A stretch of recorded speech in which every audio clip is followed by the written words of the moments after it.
The story opens up with a group of robbers hijacking an airplane that just landed at a Japanese airport. Outside the plane, a squad team is preparing to ambush the hijackers. Meanwhile, high-ranking officials are observing the terrifying situation in a panic. Inside the plane, everyone is terrified, except for a woman named Yankumi, who has just awakened from her sleep. Her seatmate tries to hush her, but Yankumi starts speaking loudly, drawing the attention of the hijackers. One of the hijackers even pulls a gun at her, but Yankumi seems unfazed and scolds them. She then starts arguing with the hijackers, and suddenly, gunshots are heard inside the plane. Following that, the police force prepares to attack and appears in front of the plane's exit door. However, everyone is shocked when they discover that the hijackers have already been defeated by Yankumi. This heroic act goes viral on live television, making Yankumi an instant sensation. Back at home, Yankumi's family celebrates her and says they're very proud of her actions. It turns out that Yankumi is not an ordinary woman, and she comes from a powerful yakuza family. Her parents passed away when she was young, making her the fourth generation heir after her grandfather. Furthermore, it turns out that Yankumi has been working as a math teacher at Akado High School for the past 7 years. However, she keeps her background a secret from both her students and fellow teachers. The next day, as Yankumi arrives at school, she notices her colleagues discussing about the recent plane hijacking rescue. Suddenly, the principal intervenes and puts an end to their discussion. He then takes Yankumi aside and advises her not to draw attention to herself in such big news stories, as it could expose her true identity. Yankumi also apologizes and assures him that it won't happen again. However, their conversation is suddenly interrupted when a new apprentice teacher named Odagiri arrives. He turns out to be Yankumi's former student, and she is overjoyed that her students are following in her footsteps and becoming teachers. However, she gets upset when Odagiri informs her that he is only doing this as a tryout, and it doesn't mean he will be a teacher. Later on, Yankumi brings Odagiri into the classroom and introduces him to the students. However, it seems like the students don't respect her and they simply ignore her efforts. Yankumi then invites her students to the field to learn more about Odagiri. Unfortunately, none of the students show up at the field, leaving her upset. Meanwhile, we see 5 students on the roof, whose leader is a guy named Rieta. Rieta and her friends discuss why Odagiri has suddenly come back as a teacher, because he used to be a very troublesome student. In the following scene, Yankumi's former students gather at a cafe and discuss that they saw her with a man. They're taken aback because they can't imagine Yankumi is capable of finding a boyfriend. While they chat about this, Yankumi and Odagiri arrive for lunch. She then introduces Odagiri to her former students, claiming he's a new teacher. Hearing this, her students realize that they must read the situation and joke that Yankumi could never attract such a good-looking man. Hearing this, Yankumi feels bad and proceeds to scold them, but Odagiri stops her. After this, Yankumi and her former students decide to eat together, realizing it's been a long time since their high school graduation. As they eat, they begin sharing stories about what they've been up to since graduation. Later on, one of the students admits that they all initially thought Yankumi wouldn't be able to handle teaching and would quit soon. However, they're surprised to see that she has not only succeeded, but is still working as a teacher at the same high school. Hearing this, Yankumi feels emotional and starts crying, so her students quickly apologize and comfort her. Meanwhile, the scene shifts to Rieta's friends, who are casually hanging out on the side of the road. Suddenly, they're confronted by a motorcycle gang, who tries to extort money from them. Seeing this, Rieta quickly steps in and tells the gang not to bother his friends. Due to this, they get into a fight, but Rieta successfully manages to beat them and chases them away. That evening, Yankumi invites Odagiri to her house for dinner. She introduces him to her family and mentions that she's always dreamed of inviting her students for a drink and hanging out with them. After some time, Yankumi has a bit too much to drink and ends up passing out. Odagiri then has a conversation with Yankumi's grandfather. He reveals that Yankumi is the reason he became a teacher. He goes on to say that while Yankumi can be annoying at times, she taught him many life lessons and inspired him to work hard during high school. The next day, on their way to school, Yunkumi unexpectedly runs into two of her former students, who were quite troublesome during their school days. To her surprise, she learns that they've turned their lives around and are now doing well. However, her attention is soon diverted by a man giving a speech nearby. As she gets closer to the man, she notices that his face is very similar to her former lover.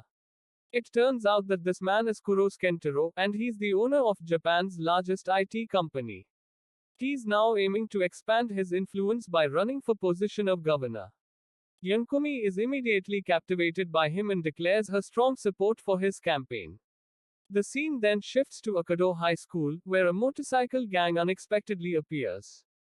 They turn out to be members of the notorious group called Black Skull, who has returned to get revenge on Rieta. Even the teachers are terrified of them, so the principal immediately calls the police for help. Upon hearing the approaching police sirens, the Black Skull members decide to back down for now, but they vow to return again to seek revenge on Rieta. Following that, the principal summons Rieta and his friends to his office and scolds them for causing trouble at the school.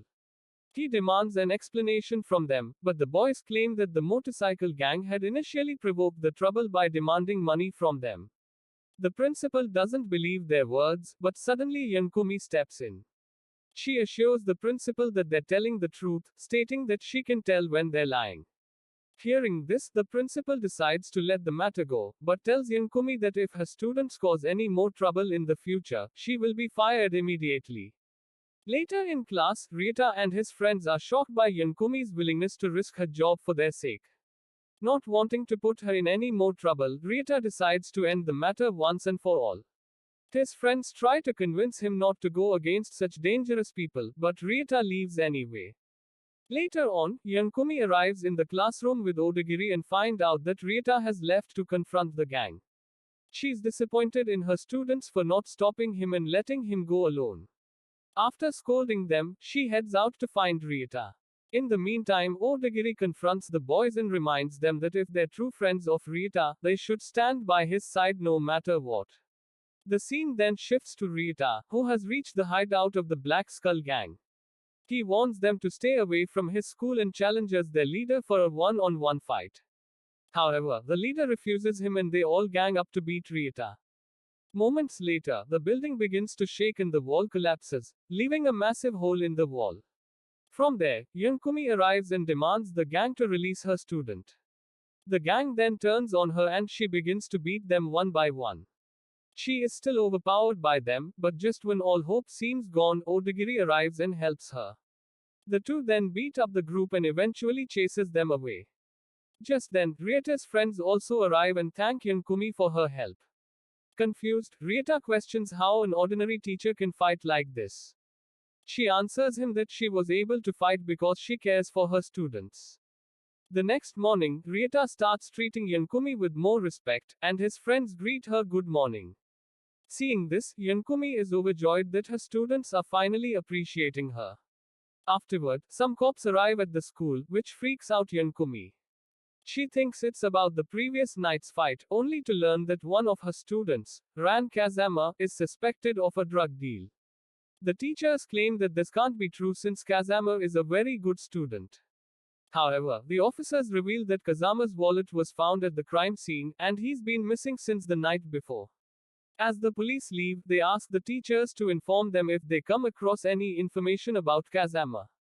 Later on, Yunkumi still can't believe that Kazama would be involved in drugs, and she's convinced there must be another reason.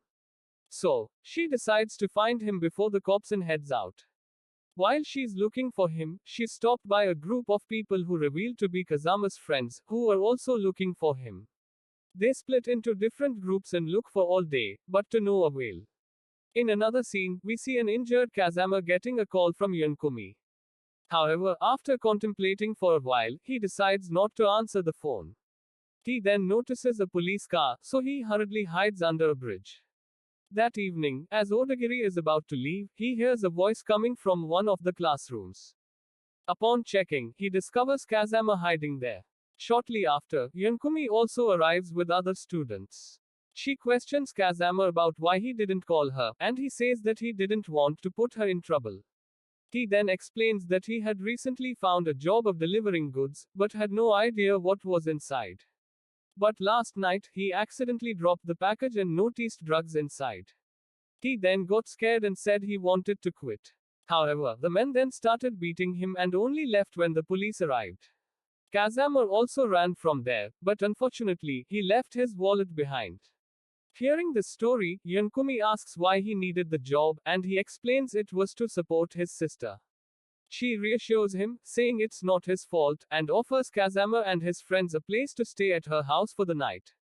Later at home, Yankumi orders her henchmen to investigate this drug dealer. Not long after, they successfully find out that the mastermind behind the illegal business is Kentaro Kuros. He's not just rich, but also incredibly influential, so it's tough to confront him and expose his crimes. Hearing this, Yankumi grows enraged and swears to expose Kentara's actions to the public. But just then, Kazama and his friends overhear the conversation and decide to take matters into their own hands to spare Yankumi from further trouble. The next day, Kazama and his friends head to Kentara's headquarters in search of evidence. At the same time, Yankumi and Odagiri are on their way there as well. Upon arrival, they witness journalists preparing campaign materials for Kentaro. Afterward, Yankumi and Odagiri try to enter Kentara's room. Meanwhile, Kazama and his friends discover a room full of boxes containing drugs.